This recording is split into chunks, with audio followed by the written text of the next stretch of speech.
sharing this one and only life, ending up just another lost and lonely wife. You count up the years and they will be filled with tears. Ran the ham, prayed hard and bore, and I ain't Saturdays. Went to hear a dome, and they went on Dre. What I must swear when I away the wall. On est de bonne humeur. Bon, écoutez, pardon. C'est où le américain avec le... Yes, I'm American, coming from Stanford. Yeah, amazing. Je vais dire bonjour, parce que je parle aussi français. Je suis très contente d'aller voir dans Belle et Bien ensemble, parce qu'elle est ensemble que nous allons nous faire du bien ce matin. Bon, je suis très heureuse en vrai de vous retrouver. Vous aurez compris qu'on est de très très bonne humeur. Et moi, et Sarah Cadour, et Arnaud Loquet, et le public. Je vois vraiment pas l'intérêt, là, par exemple, d'aller sur une autre chaîne. Ah ben non, ici, on sera le mieux, hein, je vous le dis tout de suite.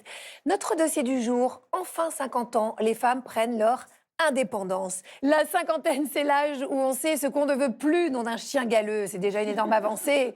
On aurait été incapable de formuler ceci avant cette nouvelle étape de notre vie. Alors pourquoi cet âge est-il si propice aux grands changements ?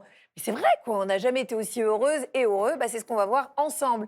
Au programme aujourd'hui, on est allé à la rencontre de Maïté Nabirabin et d'Alexandra Kruk. À 50 ans passés, elles ont décidé de prendre leur indépendance en créant leurs propres médias. Elle est la preuve qu'on peut se réinventer à tout âge. On reçoit Virginie Lesdemia.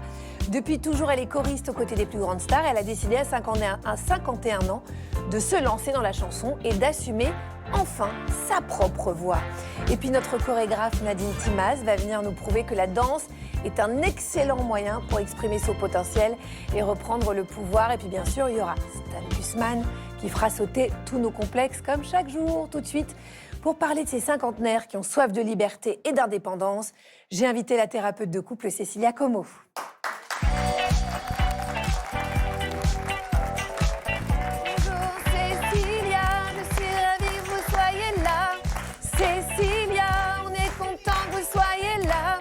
Oui, on a décidé qu'on allait chanter sur tous les jingles. Ça y est, hein, vous êtes une star, hein, Cécilia. On est très, très heureux que vous ayez accepté une nouvelle fois notre invitation dans Bel et Bien Ensemble. On entend souvent, Cécilia, qu'à 50 ans, les femmes entrent dans une forme d'âge d'or. Je reconnais que moi, je le ressens vraiment. Qu'est-ce qui se joue vraiment à ce moment-là dans nos têtes, dans la tête des cinquantenaires ?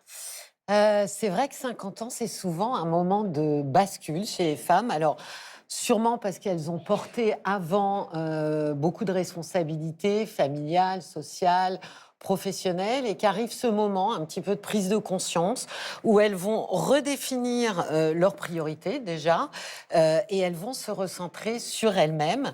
Le fait que les enfants, bien souvent, alors ça sera peut-être plus vrai dans quelques temps, parce qu'il y a beaucoup de femmes qui ont des enfants à 40-45 ans, mais le fait qu'en général, à 50 ans, les enfants soient grands, autonomes, que certains ont quitté le foyer, vont aussi dans ce sens, dans ce sens, et parce que ça libère du temps aux femmes et de la bande passante en termes de charge mentale. Donc oui, c'est un moment assez idéal où, on va dire, les planètes s'alignent justement pour un nouvel élan. Certaines changent de vie, de travail, de relations aussi.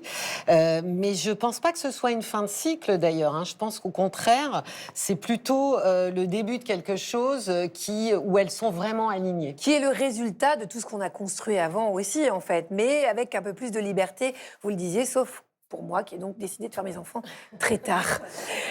Sarah, c'est beau parce que vous avez fêté la cinquantaine avec les Françaises et les Français, alors que vous ne les avez pas. Et ça, c'est mais oui, non, mais on a manifesté en votre honneur, Agathe, pour faire valoir vos droits. Regardez. 50 ans, libérés, délivrés. 50 ans, libérés, délivrés. Pourquoi on est libérés? On a plus confiance en soi. Pourquoi on est libérés? On a plus de gosses à la maison. Vive la cinquantaine et encore plus, et 60 encore plus. Et 70. C'est un cri du cœur. Fallait pas me mettre sur le panneau. Hein. Mais oui, vous avez des enfants. 10 et 12 ans, là, aïe, aïe, pas prêt d'être libre. Pas sorti. On n'est pas sortis. On peut pas dire l'expression. Non, Allez-y, enchaînez. on n'était pas loin. Pour parler de tout ça, c'est Florence qui est avec nous dans le public aujourd'hui. Je pense que votre cas, Florence, va parler à beaucoup de femmes et je trouve ça génial.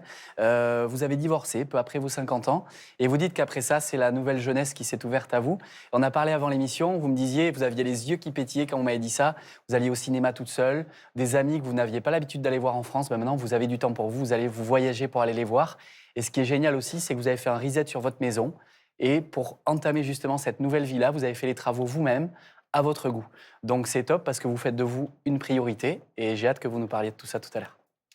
Vous allez nous raconter tout ça. Je rappelle d'ailleurs à nos téléspectatrices et téléspectateurs que si vous avez envie de témoigner, de partager votre expérience, vous pouvez venir dans ce public. Et pour ça, vous nous suivez sur nos réseaux sociaux, vous nous laissez un petit message. Je vous préviens, on lit tout. Tout. Sarah, je vous laisse prendre place auprès du public, car c'est votre juste place. Comme celle qu'on trouve quand on a 50 ans. Alors justement, pourquoi à 50 ans, certaines femmes refusent-elles désormais les compromis? Comment ce besoin de liberté peut-il venir rebattre les cartes du couple?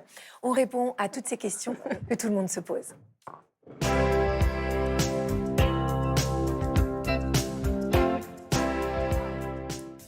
Sarah. Oui. Merci beaucoup d'être avec nous. Est-ce que le public va bien? Bah écoutez, on a des femmes libérées, elles ont enlevé le soutien-gorge, elles sont libres et épanouies. Voilà, comme les Françaises que j'ai rencontrées. Enfin. Oui.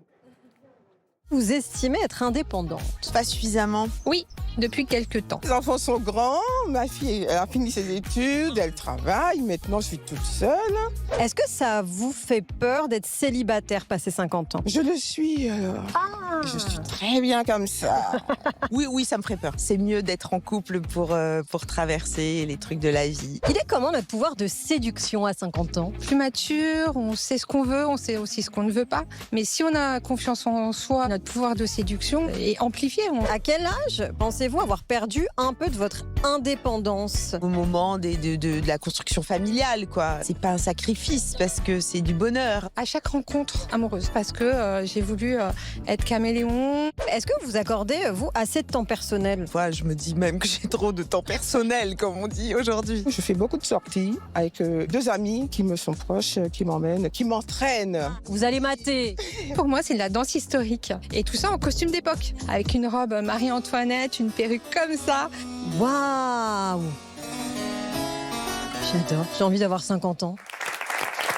Ça vous fait rêver, hein, Sarah? Je vous verrais bien, vous, en costume de Marie-Antoinette. Surtout vous, hein. Ouais, Franchement. surtout vous. Ouais, vous seriez vraiment magnifique. Florence, merci d'être avec nous. Arnaud le disait tout à l'heure, vous avez décidé donc après 50 ans de continuer votre chemin seul. Tout à fait. Voilà. Et vous voulez, aujourd'hui, vous aspirez à une vie sans contrainte. Vous voulez être cool et vous voulez vous retrouver au centre. On adore. C'est exactement ça. Tout à fait. Alors, qu'est-ce que vous avez opéré comme changement, à part ce changement familial? Parce que vos enfants sont grands. Donc, dans le quotidien, comment est-ce que vous faites pour vous occuper de vous et pour être plus libre? Ben déjà, je ne m'occupe que de moi, de mes chats, de mes amis, de ma famille. Et ça change tout. Ça change tout puisqu'il n'y a plus la famille à gérer. J'ai plus de charge mentale, en fait. Et ça, c'est exceptionnel. En fait, ça s'est fait tout seul. Et je me suis dit, mais c'est merveilleux d'être célibataire et de ne s'occuper que de soi, de ne vivre que pour soi. Et pour, Vous avez l'impression que vous étiez allé au bout du schéma classique, le mari, les enfants, la charge mentale, le quotidien, etc. Oui, mais en fait, quand on est dedans, on ne s'en rend pas compte. Et après coup, on se dit, ouais, quelle liberté gagner. Et je fais ce que je veux, quand je veux, si je veux, où je veux et comme je veux. C'est très, Et très vous bien. diriez que vous êtes plus heureuse maintenant qu'avant ou c'est autre chose? Bon, après, il y a aussi la maturité, il y a l'âge, la sagesse, comme on dit, qui aide aussi un petit peu à prendre du recul sur les choses. Mais oui, vraiment. C'est très, très agréable. Ah, il faut être un petit peu égoïste, hein, c'est bien. Cécilia Como, en 30 ans, le nombre de divorces des plus de 50 ans a doublé. C'est quand même énorme. Et c'est vrai que moi, autour de moi, je vois bien que à partir de l'âge de 50 ans, souvent les femmes d'ailleurs, parce qu'on a beaucoup dit ce sont les hommes qui ont la crise de la cinquantaine, mais en fait, les femmes partent, elles disent un peu merde, si vous me pardonnez l'expression, à la vie qu'elles avaient avant. Florence en témoigne, elle qui a divorcé à 55 ans. Pourquoi est-ce qu'on divorce davantage à cet âge-là? On divorce davantage, pratiquement le double chez les cinquantenaires et le triple chez ceux qui ont 60 ans. Alors, je pense qu'il y a plusieurs explications. La première, elle est très contemporaine. On vit plus longtemps. Et donc, quand on a passé 20 ans ou 25 ans dans une relation insatisfaisante, on ne se projette pas pour les 25-30 prochaines années dans une insatisfaction pareille. À 50 ans, contrairement à 20 ans, on sait désormais qu'on n'est pas éternel, ce qu'on ne savait pas avant. Donc, il y a aussi, lorsque le bilan n'est pas bon en termes de couple, on n'a pas envie, parce qu'on voit beaucoup plus la ligne d'arrivée qu'on ne la voyait avant, on n'a pas envie de dépenser le temps qui nous reste dans quelque chose d'assez médiocre. L'autre explication, c'est aussi que c'est beaucoup moins stigmatisant que ça n'a pu l'être. Divorcer aujourd'hui ou se séparer à 50 ou 60 ans, ce n'est plus tabou socialement. Et puis je pense qu'il y a aussi une explication très forte, c'est que les femmes sont beaucoup plus indépendantes et autonomes financièrement. Parce que les finances, lors de rupture ou de divorce, c'est quand même le point de friction majeur. Et donc, à partir du moment où on a les moyens, effectivement, de partir et de vivre sa vie, je pense que la bascule et le choix se fait beaucoup, beaucoup mieux. Voilà, alors il n'y a pas qu'un seul modèle. Il y a certaines personnes comme Florence qui divorcent, qui veulent se retrouver seules. Et puis il y en a d'autres qui ont plutôt le désir de refaire leur vie, mais une condition, c'est de ne pas vivre sous le même toit que son conjoint. Ça, c'est ce qu'on appelle le célicouple. Ça vous aurait plu, ça? Alors, tout à fait. Tout à fait. Si j'ai le bonheur de rencontrer mon âme sœur, je fais des vers, eh bien, ce serait chacun chez soi. Je pense que ce serait beaucoup mieux. Vous pouvez nous en parler un petit peu de ce fameux célicouple? Oui, le célicouple, bon, contraction joyeuse ou malheureuse de célibataire et couple, qui a pour objectif d'avoir tous les avantages du couple et pas les inconvénients. Alors c'est vrai que c'est une tendance qui fait beaucoup d'adeptes chez les 45-65 ans. Plus chez les femmes, il faut être honnête, oui, beaucoup plus chez les femmes que chez les hommes, parce qu'en fait, il y a un cadre qui s'impose pour une meilleure répartition du temps parental ou pour soi et du temps sentimental. C'est beaucoup plus compliqué d'avoir cette séparation quand on vit ensemble. Donc il y a beaucoup de gens qui apprécient d'avoir comme ça des secteurs différents où ils peuvent s'investir pleinement, soit pour soi avec ses amis, soit avec ses enfants, soit avec sa chérie ou son chéri. Il y a aussi beaucoup de gens qui considèrent que c'est un antidote routine et que en ne vivant pas sous le même toit, on va contourner le mécanisme cognitif de l'habituation qui est quand même assez responsable de la routine et donc à se rejoindre, se séparer, se rejoindre, se séparer, on va faire en sorte qu'on va être de moins en moins routinier. Je pense qu'il y a un autre avantage aussi, c'est que quand ça chauffe et qu'on se dispute, on a un lieu sécure pour se réfugier. D'ordinaire, quand on vit ensemble, c'est souvent dans la chambre qu'il y en a un des deux qui atterrit. Là, on peut rentrer chez soi. Alors après, c'est quand même un système qui nécessite d'avoir confiance. Je dis ça parce que c'est pas forcément un système qui convient aux gens anxieux ou dépendants affectifs. Oui, c'est ça. Ça convient pas à tout le monde, mais en tout cas, on est libre aujourd'hui de choisir l'un ou l'autre modèle. Qu'est-ce qui se passe dans la tête des femmes de plus de 50 ans, Cécilia? Est-ce qu'elles sont plus libres à cet âge ou tout simplement plus lucides sur ce qu'elles ne veulent plus? Je pense qu'il y a un peu des deux. Je pense qu'à partir de 50 ans, les femmes se sentent plus solides, sont beaucoup moins soucieuses du jugement d'autrui et sont beaucoup plus enclines à choisir pour elles-mêmes. Ce qui se passe aussi, c'est que, encore une fois, c'est un moment où les enfants, très souvent, soit sont très autonomes, donc ils rentrent, ils sortent, il n'y a pas vraiment à s'en occuper, soit ne sont plus là. Or, dans beaucoup de couples, il y a eu beaucoup de sujets qui ont été mis sous le tapis. Et à ce moment-là, force est de constater qu'on n'est plus que deux. Donc, si nos projets, nos valeurs ne sont plus alignés, ça va beaucoup se voir, le paravent enfant n'étant plus là. Et puis, à nouveau, pour une vie de famille, on fait beaucoup de compromis. Il y a des compromis qui sont très inconfortables. Quand les enfants ne sont plus là, la raison même de ces compromis n'est plus justifiée. Donc, effectivement, il y a une lucidité à s'interroger et à se dire « mais moi, maintenant, je veux quoi pour moi-même ?» C'est un peu comme si on se posait la question pour la première fois. Exactement. Merci Cécilia Como pour cet éclairage. Merci Florence. pour votre témoignage. Vous restez avec nous, évidemment. On va continuer à vous donner plein de conseils. Quoique j'ai l'impression que vous n'en avez pas vraiment besoin, parce que vous êtes plutôt l'exemple à suivre. En tout cas, vous qui êtes à la maison et qui peut-être n'osez pas passer le pas, d'être peut-être un petit peu plus tourné vers vous-même pour être plus heureuse, plus libre. Vous pouvez retrouver toutes nos solutions bien-être sur les réseaux sociaux de l'émission. Arnaud, vous êtes allé à la rencontre de 2 femmes qui, à la cinquantaine, ont décidé de prendre leur indépendance.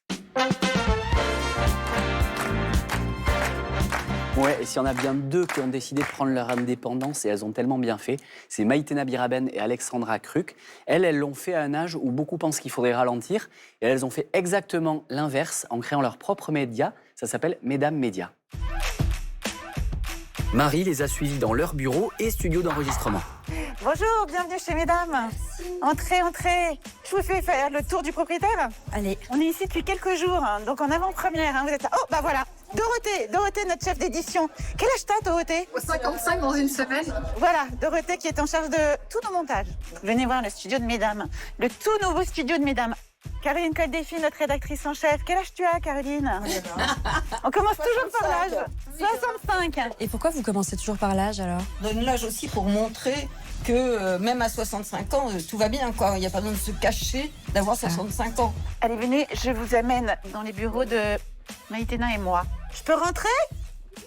Jamais t'as frappé la porte du bureau. Bienvenue chez Mesdames. Merci beaucoup.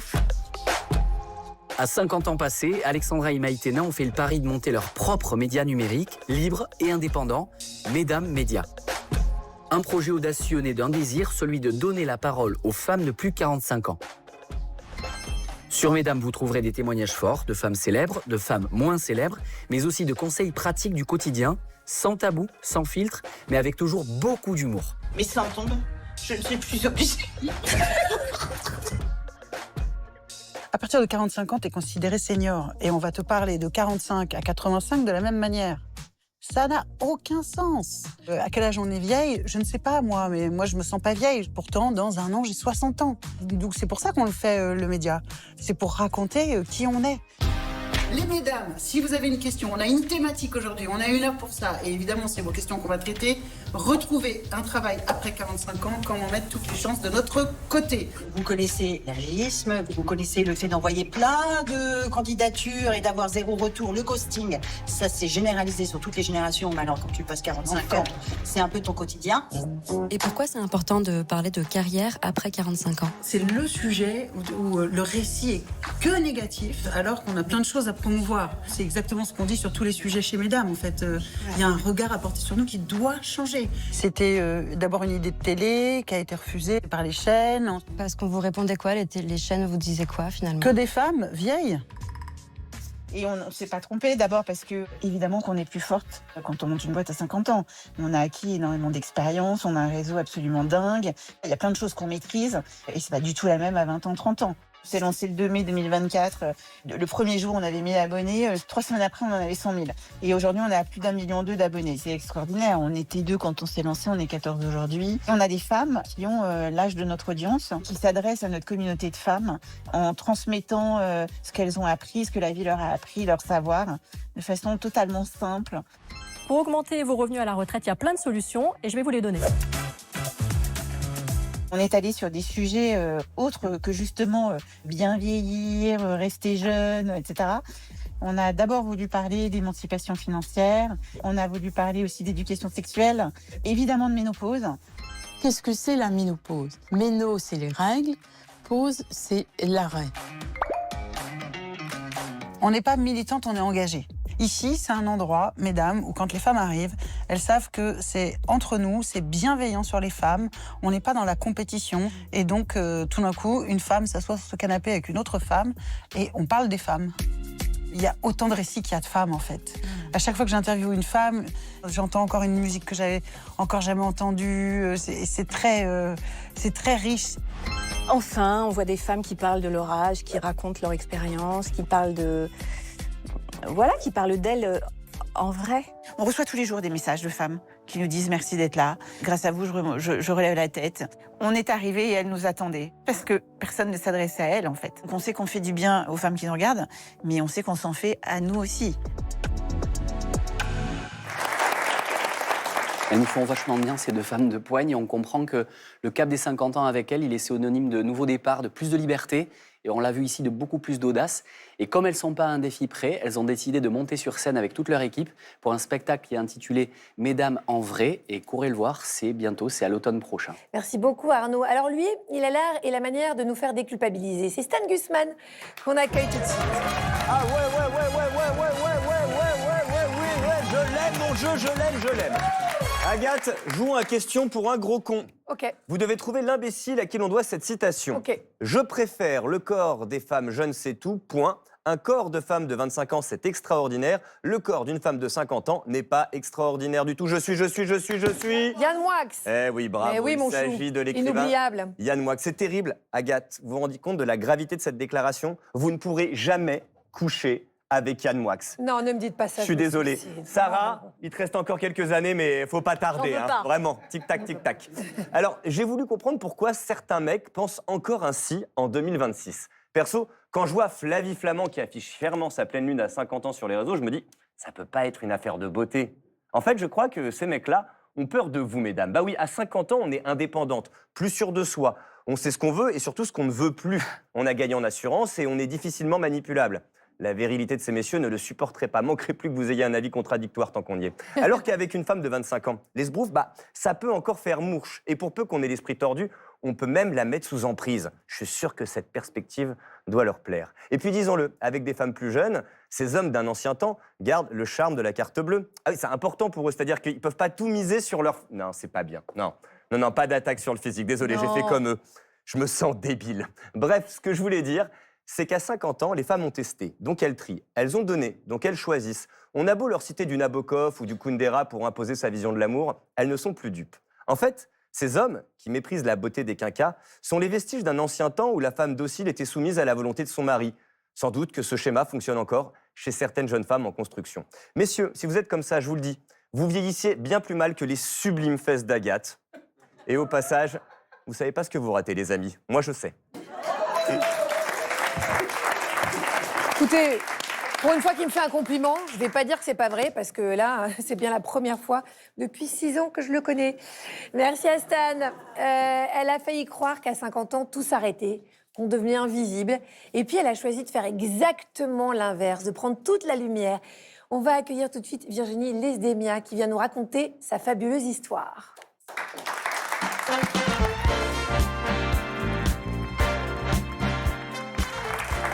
Bonjour Virginie. Bonjour à toutes. On est très... Et monsieur. Et monsieur. Et pas mon tous. gars. Le féminin le remporte. Virginie, je parlais d'une fabuleuse histoire. Vous êtes chanteuse, comédienne, vous êtes metteuse en scène. Vous avez récemment sorti un album qui s'appelle La Réparation, qui porte magnifiquement son nom.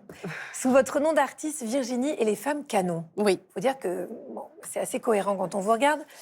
Votre histoire, elle est un peu particulière parce que vous avez été pendant des années choriste, donc un peu derrière. Vous avez été choriste des plus grandes chanteuses, Lara Fabian, Véronique Sanson, Ben Mazué, qui n'est pas une chanteuse mais un chanteur, formidable d'ailleurs. Puis à 50 ans, vous vous êtes dit, tiens, moi je vais passer sur le devant de la scène. Quel a été le déclic ? Alors, c'est très simple. Je tourne de temps en temps, je fais des petites publicités, voilà, et j'ai le premier rôle dans une pub. Et le réalisateur me contacte 6 mois après, il me dit « Écoute, moi, j'ai jamais fait de clip, donc j'aimerais bien faire un clip. Si tu as une chanson, je fais un clip pour toi. » Et donc, j'en parle à une artiste que je connais bien, qui s'appelle Yael Naïm, et je lui dis alors c'est dingue, j'ai 48 ans, et il y a un réal qui me propose de faire un clip, mais j'ai pas de chanson. Et elle me dit « Mais pourquoi tu ferais pas une chanson? T'écris super, refais une chanson. » Je dis « Mais ça va pas, j'ai 48 ans, je suis trop vieille. » Ouais, donc voilà. Comme si à 48 ans, on était assigné à plus rien faire. Voilà. C'est fini, quoi. C'est fini. Et donc, je pars sur cette idée que je suis trop vieille. Et puis, 15 jours plus tard, j'écoute un podcast par hasard qui s'appelait 45 ans, obsolescence programmée des femmes. Et là, en fait, j'ai le déclic et je me dis, je suis dedans. En fait, voilà, je suis pile dedans. Et je vais faire une chanson là-dessus. Je vais faire une chanson sur la place qu'on veut garder, sur les rides. Et tiens, même si je parlais de la ménopause dans ma chanson, bon, je le glisse, mais je mets pas ce mot-là comme ça. Et voilà, c'est parti. Et j'en parle au réal qui me dit « OK, let's go ». Et Yael me dit « OK, let's go ». Et si tu as besoin d'aide, je réalise et je produis. Oui, tout à coup, tous les empêchements ont sauté d'un coup. Ouais. Et parce que c'est vrai que si on réfléchit, on dit « Mais pourquoi ? Pourquoi ? Mais je pense qu'on a tout eu ce chemin-là quand on a voulu peut-être parfois se réinventer. Moi, j'en suis aussi. J'ai fait aussi. Je me suis dit, pourquoi est-ce que, d'un coup, je ne montrais pas une boîte de quelque chose qui n'a rien à voir, juste pour tester. Alors, vous dites que l'industrie musicale, elle est particulièrement dure pour les femmes de 50 ans. Et ce qui n'est pas le cas chez les artistes hommes. Pourquoi particulièrement dur? Parce que c'est le cas un peu dans tous les domaines, mais là, c'est vraiment très marqué. Ouais, c'est assez marqué parce que, bon, déjà, quand on commence dans le milieu artistique, on a très vite intégré qu'à partir de 40 ans, ça allait devenir compliqué, hein, et souvent, on enseigne au bout d'un moment, enfin, quand on est artiste dans la danse, mais c'est pas qu'en musique, hein. Puis j'ai l'impression que quand on est une chanteuse, il faut qu'on soit belle tout le temps, et comme la beauté est corrélée à la jeunesse, ça veut dire que quand on vieillit, on deviendrait moins belle. En fait, il y a vraiment un truc comme ça, je trouve, qui s'est mis en place, je ne sais pour quelle raison. Donc, d'ailleurs, je pose la question de l'émergence. À quel âge on peut émerger? Peut-on émerger à n'importe quel âge? Et souvent, la beauté étant corrélée à la jeunesse, quand on vieillit, a priori, on a moins de valeur, quoi. Enfin, en tout cas, c'est ce qu'on se dit, hein, parce qu'il faut justement des modèles comme vous pour casser un peu ces schémas et cette vision-là. Vous avez décidé d'en faire un combat, hein, de dénoncer cette invisibilisation dans vos chansons. Oui, dans mes chansons et puis dans certains clips. En fait, je voudrais montrer qu'à partir de 50 ans, enfin même 45, parce qu'en entreprise, on est senior à partir de 45 ans. Hein, donc ça ne nous laisse pas beaucoup de temps, parce qu'avant 30 ans, on est trop jeune. Donc entre 30 et 45, on a 15 ans pour tout faire. Voilà, pour bosser, installer un truc, créer une famille ou je ne sais quoi. Ah, c'est peu, en plus. Hein. Oui, ça va vite. Hein, donc c'est pour ça qu'on se rate aussi souvent, et qu'on se dit... Et puis on arrive à 48 ans, on se dit, bah non, c'est trop tard, voilà, mais j'avais que 15 ans en fait. Ouais, c'est ça. Voilà, et je trouve important aussi pour la jeune génération de montrer que c'est encore possible, qu'on n'est pas fini. Moi, j'avais ce truc-là à 48 ans, me dire, OK, 50 ans, c'est le long tunnel, j'attends la mort. Et il ne va rien se passer, en fait, parce qu'il y a un truc où tu as l'impression qu'après 50 ans, tu ne peux pas renouveler quelque chose. Finalement, t'attends, quoi. Les enfants, en effet, sont partis ou pas. Parlons-en de ça. Voilà. Oui, on souffre aussi un peu. Il y a beaucoup de femmes qui souffrent du syndrome du nid vide, qui se retrouvent avec une vie qui est un peu vide de sens, parce qu'on a tout donné à ses enfants, à sa famille, et c'est justement le moment idéal pour se retrouver soi. Virginie, c'est grâce à votre voix, vous allez retrouver la liberté. Et si ça passait aussi par le corps? On va accueillir celle qui nous fait bouger et qui fait qu'on s'assume pleinement. C'est notre chroniqueuse et chorégraphe Nadine Timas. Je ne sais pas si vous la connaissez, exceptionnelle.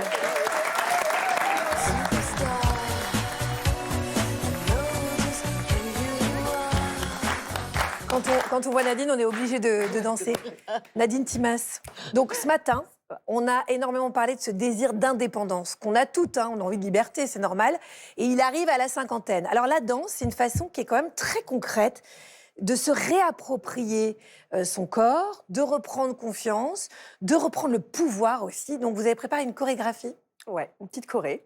Vous sentez, vous, quand vous faites danser des femmes, que ça les libère? Bien sûr, parce qu'une fois, à partir du moment qu'on se réapproprie le corps, que le corps s'affirme, la femme s'affirme.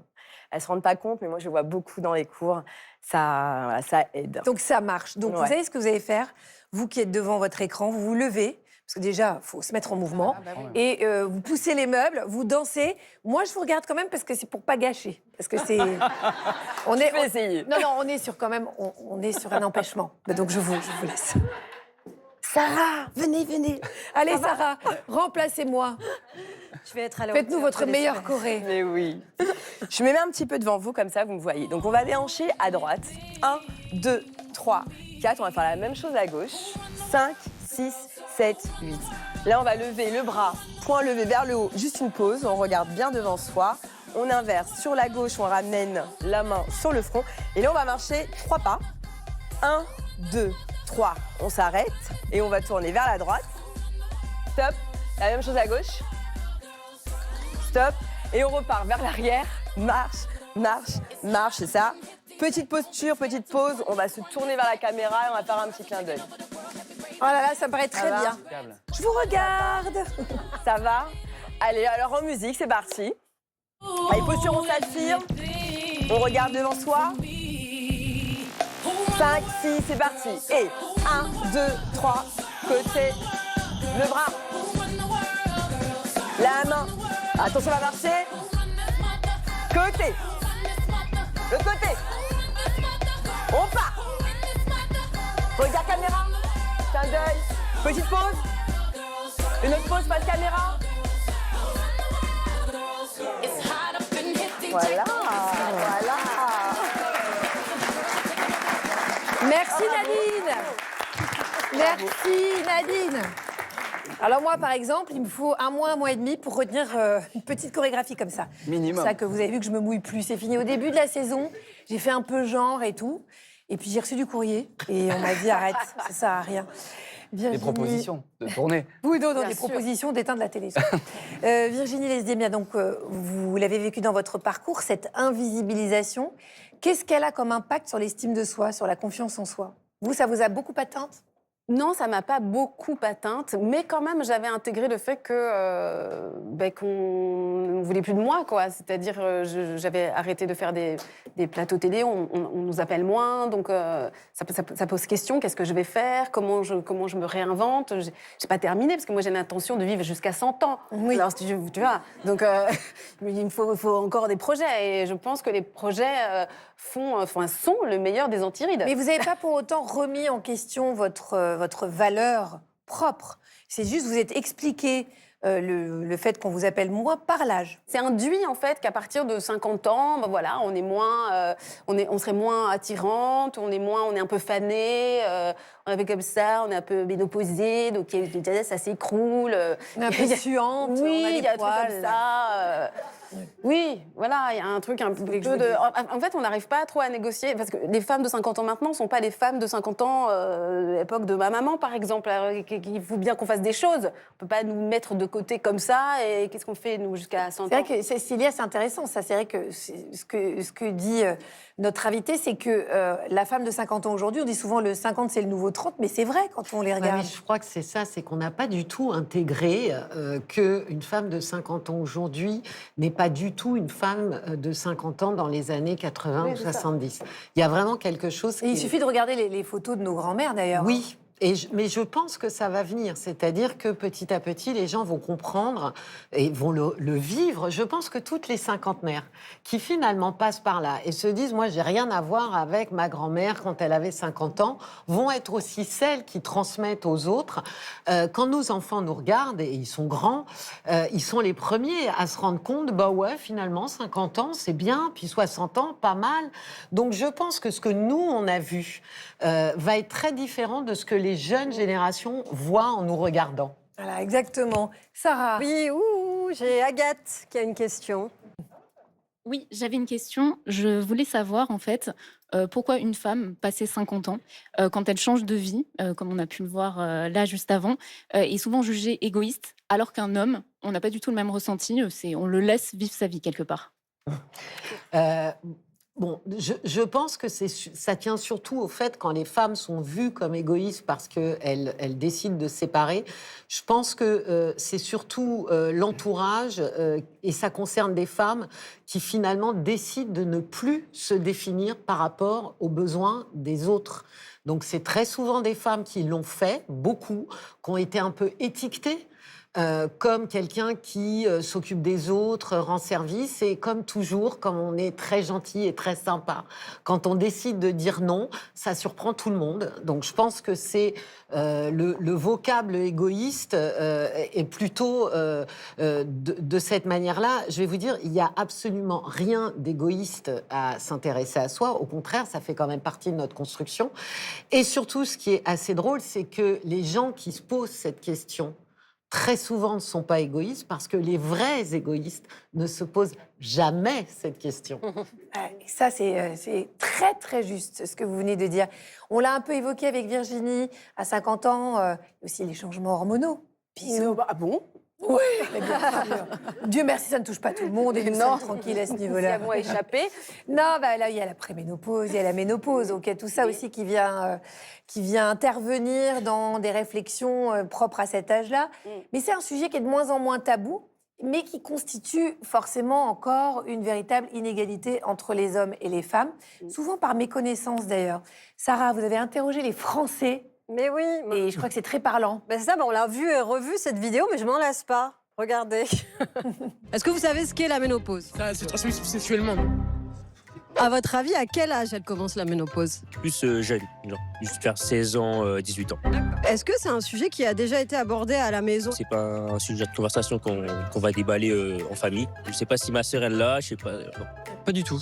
C'est vraiment un sujet hyper abstrait, je pense, pour nous, surtout pour les mecs en plus.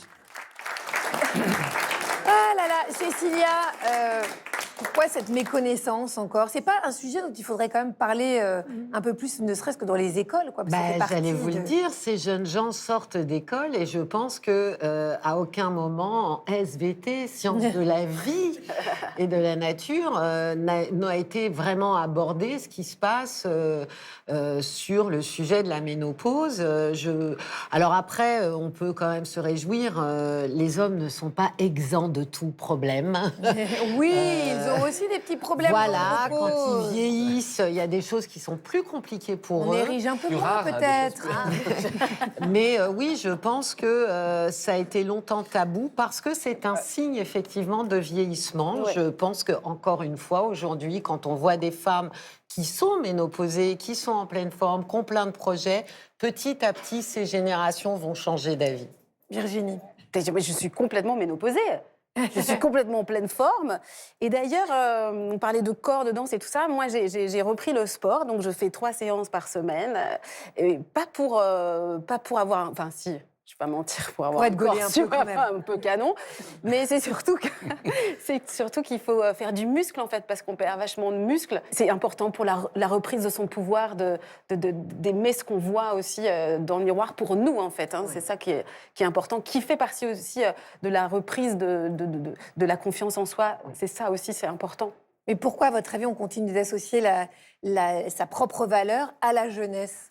Mais parce que j'ai l'impression qu'on vit dans une société où tout nous indique ça, en fait. C'est hyper dur de vivre dans une société où on te dit vieillis bien, et d'un autre côté, si tu pouvais effacer tous les signes du temps qui passe, ça serait beaucoup mieux.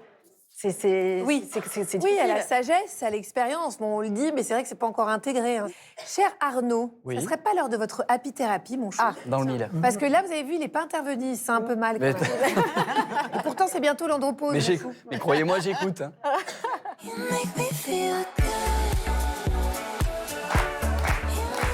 Alors moi, Virginie, il y a une chanson que j'ai beaucoup aimée chez vous, c'est Fucking Place. Parce qu'en fait, elle met des mots sur ce que beaucoup de femmes ressentent. C'est-à-dire, 50 ans, c'est bien, t'as fait ton temps, puis maintenant, il est temps que tu t'effaces. Quoi. Oui. Et je pense que ça parle énormément, alors que votre titre, il dit tout l'inverse, c'est reprendre sa place, faire du bruit, exister pleinement. Moi, je l'ai fait écouter autour de moi, franchement, aux femmes qui m'entourent. Et elles ont écouté, on voyait, elles souriaient, et les paroles vraiment résonnaient chez elles. Et il n'y a pas que ça, il y a un clip qui est carrément canon. Alors, vous avez parlé d'Yael Naïm, moi j'adore Yael Naïm. Ouais. Mais il y a aussi Julie Gaillet qui est dans le clip, Princesse Erika, Noémie Delattre. Ouais. Donc, c'est pas des moindres. Et je suppose que pour qu'elles se rallient autour de vous à cette cause-là, je pense que ça a beaucoup de sens. Et c'est ça qui est génial. Et vous êtes là aujourd'hui pour nous la chanter en plus, donc on a du bol. Eh ben, allez. On a de la chance. Bon, je crois qu'il y a des femmes de plus de 50 ans. Non, je vous entends pas. Il y a des femmes de plus de 50 ans dans cette salle. Alors n'hésitez pas.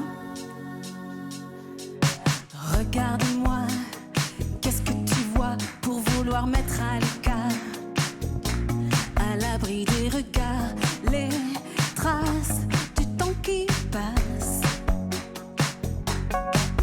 Ça te choque, tu te moques du tabou qui tatoue des sillons sur mon visage, des plis sous mon corsage. Tu me dis, t'as plus l'âge, plus les atouts. Te ferais-je de la peine si je te dis que je m'en fous? À quel âge on est belle, dis-moi? À quel âge on est vieille, tu crois? Y a pas de raison que je me taise, que je me casse. À chacun sa fucking place. À quel âge on est belle, dis-moi? À quel âge on est vieille, tu crois? Y a pas de raison que je me taise, que je me casse. À chacune sa fucking place. On choisit notre fucking place. Merci. Bravo, merci beaucoup Virginie Lesemia. À quel âge on est belle, tu crois? À quel âge on est vieille, dis-moi. C'est moi la choriste maintenant. Mais enfin, elle a pas l'air hyper emballée. J'en ai marre. Merci beaucoup. Ça, j'y arrive pas, vous voyez. J'ai beau avoir 52 ans, j'arrive pas à devenir chanteuse. Pourtant, ça fait longtemps que j'essaye. Virginie Lezdemia, merci 1000 fois d'être passée par Bel et Bien Ensemble. Merci à vous de mettre les femmes de plus de 50 ans à ça, l'honneur. tous les jours sur France 2, croyez-moi. Cécilia Como, nous y êtes bien d'ailleurs. Merci beaucoup. Merci Sarah.